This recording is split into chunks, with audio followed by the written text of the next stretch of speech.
morning mga doy. Orange TV na naman ng mundo. Paalala lang, bilang isang kaibigan, kahit nasa pinakailalim ka man ng sitwasyon ngayon, tandaan mo,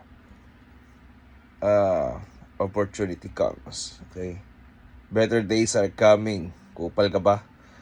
Better days are coming and lagi ka mag-grab ng opportunity. Yan. Always grab an opportunity mga doy. Di baling mag-fail ka kaysa yung magkaroon ka ng lifetime regrets ha. Tandaan mo yan ha. Tandaan mo yung tuktok mo sa utak mo yan ha. De, joke lang. Always keep on mind na dapat may learning process tayo. May learnings, ganun, experience yan. Yun lang, I mean, sa experience ko sa buhay, yun yung mga yan eh. Kaya sinishare ko lang. So, masaya lang tayo palagi. Ingatan lahat. Ha? Wala mo ng kalokohan. Salamat sa mga followers natin. Shoutout sa inyo lahat.